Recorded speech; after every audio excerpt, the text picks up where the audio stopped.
Hello and thanks for joining us from our studios in Israel. I'm Aaron Porras, here with ILTV's morning briefing. A group of Palestinians from Gaza managed to breach the security fence and enter Israeli territory early this morning. The suspects immediately set fire to an abandoned IDF position nearby, recently used by Israeli snipers during the recent border protests. The group set fire to the empty outpost, then retreated back into the Gaza Strip. As usual, the army holds Hamas responsible for any and all aggression from the enclave.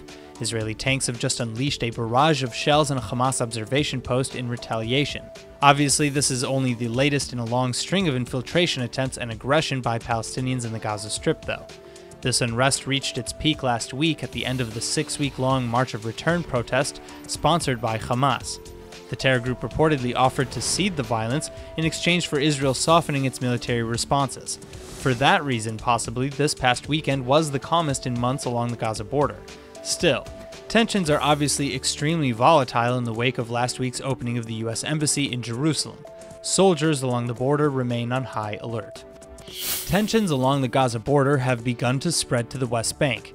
This morning, an Israeli car was driving outside the Palestinian village of Kfar Ni'iman near Ramallah, where it suddenly came under gunfire in apparent drive-by shooting.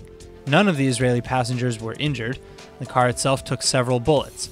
An IDF manhunt is now underway for the suspects. The security situation in the West Bank is quite different from that in Gaza, made complicated by the fact that Israelis and Palestinians often overlap throughout the region. Though the IDF has seen significant unrest and demonstrations here in the wake of President Trump's decision to move the U.S. Embassy to Jerusalem, security has remained rather tight. Still, this morning's incident is a wake-up call that tensions are still simmering beneath the surface. Last night, the army arrested 11 Palestinian suspects in midnight raids, several of whom are believed to be taking part in terror activities.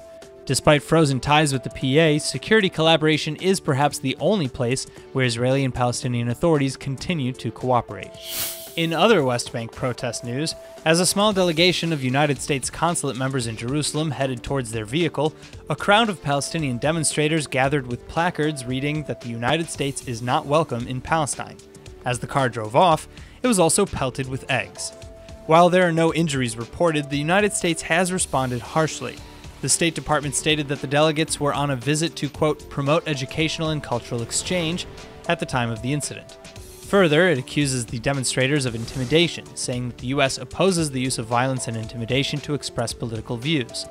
This is all just over a week after the U.S. Embassy was moved to Jerusalem from Tel Aviv, an action perceived as biased by the Palestinians.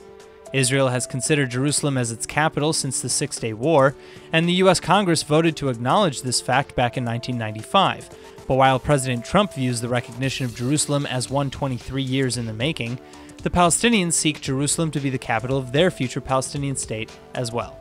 In another Israeli first, Israeli Air Force Commander Amikam Nolkin today revealed that the Jewish state is the first to use the F-35 fighter jet in real operations. The stealth F-35 or Adir aircraft has been used to conduct airstrikes on two different fronts on at least two separate occasions. Nolkin did not give more details on what those occasions were. But his comments were part of a longer speech told to a conference of international Air Force chiefs visiting Israel, during which he dropped some other proverbial bombs. Nolkin revealed photos of the Adir jet high above Beirut, the capital of Lebanon, in what could be an implied threat to Hezbollah.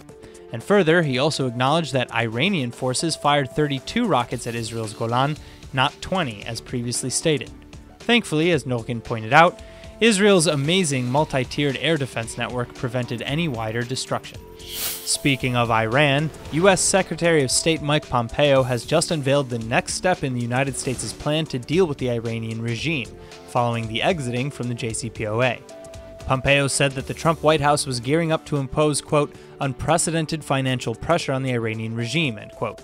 He added that new sanctions on top of the old ones will be instated, and that, quote, the sting of sanctions will only grow more painful if the regime does not change course from the unacceptable and unproductive path it has chosen for itself and the people of Iran, end quote. Pompeo, of course, is referring to the Iranian regime's malign regional behavior, as President Trump put it. This includes funding proxy wars through terror groups like Hezbollah and Hamas, existentially threatening Israel, and pursuit of both nuclear material and ICBMs capable of carrying such a payload. Now, while the EU and other partners from the JCPOA are trying to keep Iran in the deal, Israeli Prime Minister Netanyahu is praising Pompeo's words and commitment to a heavy hand with Iran. Speaking at a foreign ministry reception, Netanyahu said that Israel believes this is, quote, the only policy that can ultimately guarantee the security of the Middle East and bring peace in our region, and we call on all countries to follow America's lead here because Iran is an aggressive force, end quote. That's all for now. I'm Aaron Porras, and see you later with our main daily broadcast from Israel at 2 p.m. Eastern Time.